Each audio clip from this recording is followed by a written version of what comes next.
Mesdames et messieurs, bonsoir et bienvenue à cette édition de Talk News.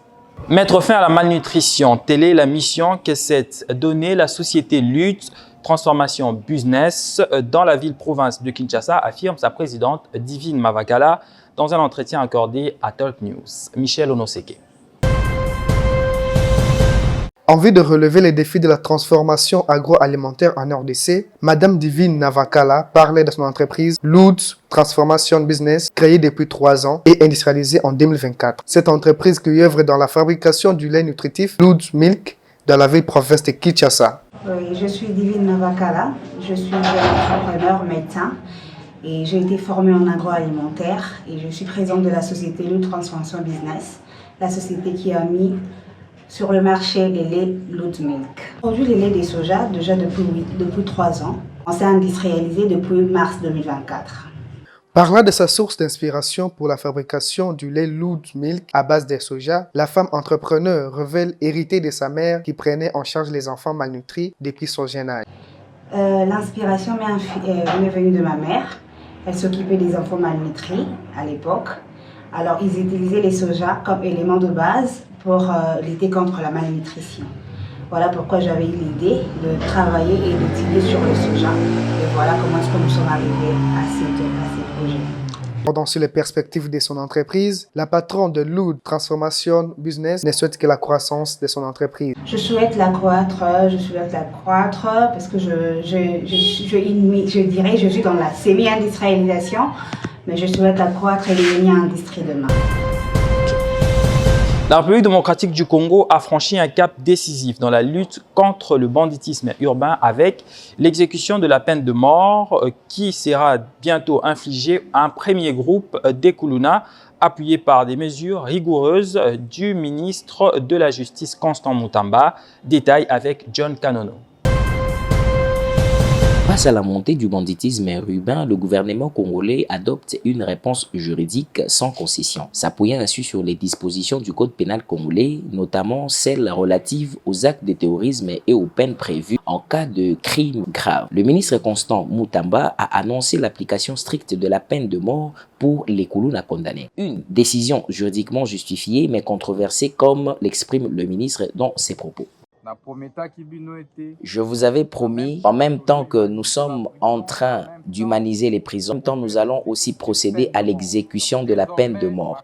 Ce qui veut dire qu'une fois que vous êtes arrêté et condamné à la peine capitale, vous n'allez plus traîner en prison. Ce qui servira de leçon à d'autres Kuluna. Nous ne voulons plus voir un seul Kuluna dans la ville de Kinshasa, ainsi que dans toutes les villes à travers le pays. Voilà le message que je vous ai apporté. Donc, vous pouvez déjà faire votre dernière prière en demandant pardon à Dieu à l'endroit de toutes les personnes que vous avez fait du mal.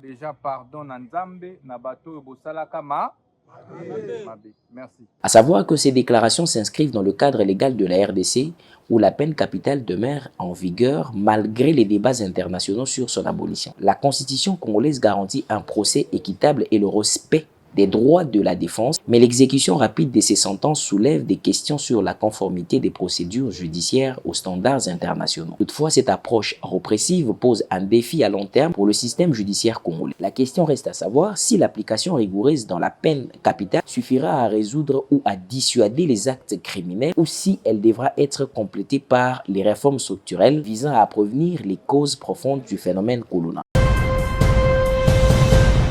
Le cabinet de gestion administrative des experts comptables a rehaussé de sa présence à un café organisé par l'ONM dans la salle de banquet du Palais du Peuple.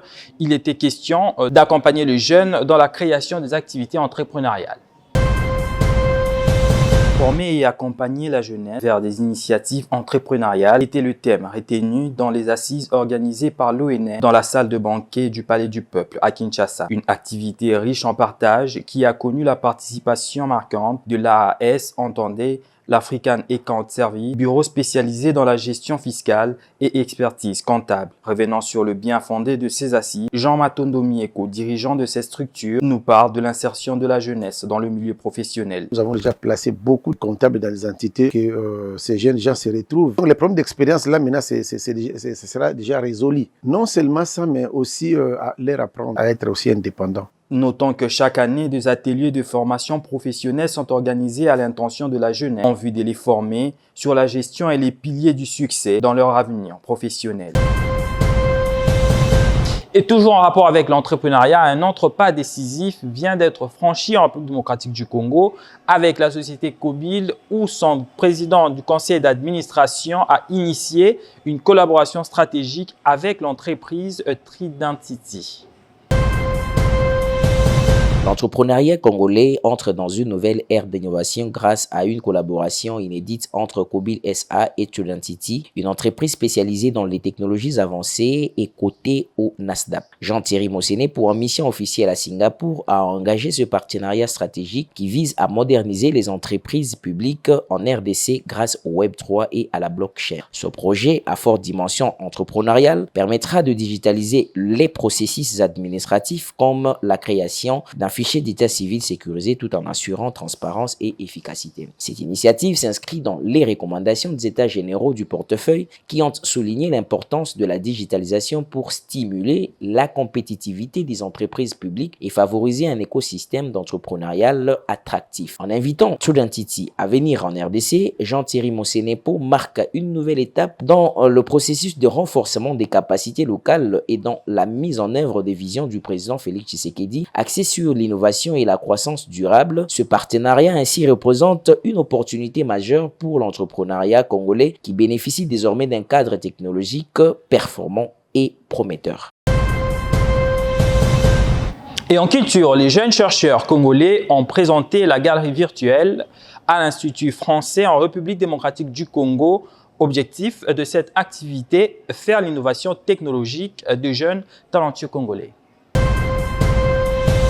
Pour se confronter aux prochains défis des nouvelles technologies de l'information et de la communication, la compagnie d'études pour le développement DSC RDC en sigle présente l'innovation technologique pour optimiser l'éducation congolaise. Cette présentation a été centrée sur l'aspect de l'apprentissage en réalité virtuelle dans l'éducation et comment la galerie virtuelle de la RDC peut faciliter et aider notre éducation congolaise pour une bonne assimilation élémentaire en faisant une exploration. Mais c'est Caleb Matata, directeur général de la compagnie. Galerie en réalité virtuelle que nous avons présentée le jour au niveau de l'Institut français, nous avons essayé juste d'épingler un aspect de notre galerie virtuelle qui est l'apprentissage dans l'éducation. Comment la galerie en réalité virtuelle peut aider, peut faciliter, peut optimiser notre éducation par l'exploration. Par ailleurs, il demande au gouvernement de les accompagner dans ce qu'il compte faire à la langue pour une amélioration de l'éducation congolaise. Nous attendons toujours que l'État puisse honorer ses promesses. C'est un projet de l'État qui essaye d'optimiser l'éducation, non seulement l'éducation, la culture congolaise. C'est le travail de l'État de le faire, mais si nous le faisons, c'est parce que nous avons ce souci-là et l'État doit nous accompagner comme il faut et avec les différents, bien sûr, partenaires qui peuvent nous approcher et nous appeler pour essayer plus d'accentuer sur l'utilisation du numérique et la réalité virtuelle en République démocratique du Congo. Retenez que l'innovation technologique des jeunes congolais est une bonne option capitale pour le jeune dans le monde numérique. Clôturons cette édition avec l'entrepreneuriat féminin. SLMKA, un centre de formation agréé au cœur de la capitale congolaise, a pour objectif de former les jeunes en arts et métiers. Un centre mis en place par Madame Sarah Lusamba qui nous en donne ses motivations. Madame Sarah Lusamba, fondatrice d'un centre de formation professionnelle SLMK Art situé au cœur de la capitale congolaise Kinshasa. Ces centres existants depuis plus de 10 ans a pour but de mettre en valeur toute personne au travers d'un métier appris ici afin de se rendre utile dans la société, comme l'explique sa fondatrice, Madame Sarah Lusamba.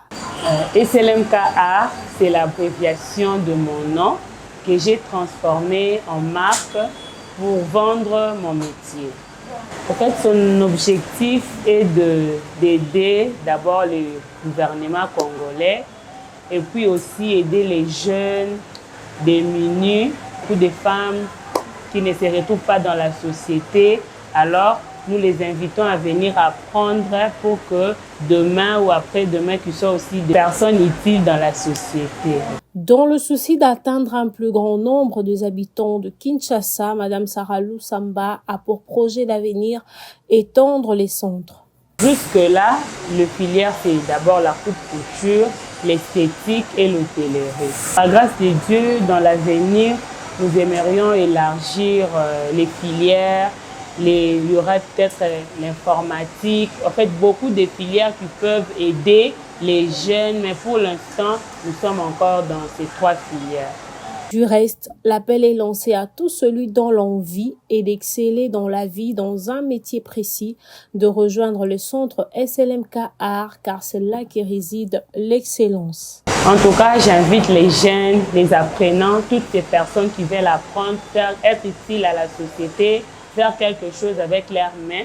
En tout cas, le centre SLMK Art est grandement ouvert. La formation est semi-gratuite. Le peu de frais que nous demandons, c'est juste pour faire fonctionner le centre, le matériel. Nous aurons vraiment besoin de quelques matériels pour le bon fonctionnement du centre. Trouvez-nous sur Kilubi, juste en face de Igo Tanzambi, à Lemba. Précisément, nous sommes entre Super, Lemba et Terminus. La République démocratique du Congo est en mouvement. Des idées nouvelles, des voix fortes, des visions ambitieuses façonnent chaque jour notre pays. Talk RDC, la voix des acteurs du changement. Bienvenue dans l'univers de Talk RDC, une plateforme où les voix de la transformation se font entendre. Avec Talk Law, plongez au cœur des enjeux juridiques et découvrez les parcours d'avocats engagés qui défendent les droits, les valeurs et la justice pour tous. Talk Business vous emmène dans l'univers des entrepreneurs, des créateurs, de ceux et celles qui bâtissent l'économie congolaise et innovent pour le futur. Et avec Talk Women, nous célébrons les femmes qui inspirent, qui changent les règles et qui bâtissent un avenir meilleur pour la RDC. Talk RDC, connectez-vous aux histoires qui changent la RDC. Découvrez les parcours, les défis et les réussites de ceux qui transforment notre pays. Talk RDC, c'est votre rendez-vous avec les acteurs du changement, parce qu'ensemble, nous sommes le Congo de demain. Talk RDC, la voix de la RDC qui avance. Suivez-nous dès maintenant sur nos plateformes en ligne.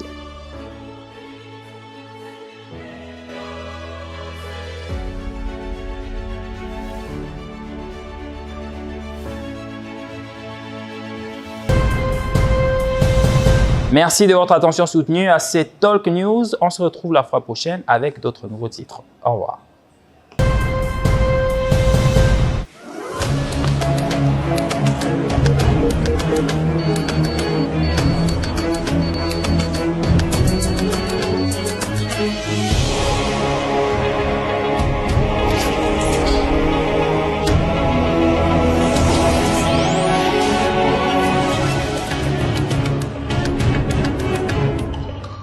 Talk RDC, la voix de la RDC qui avance. Suivez-nous dès maintenant sur nos plateformes en ligne.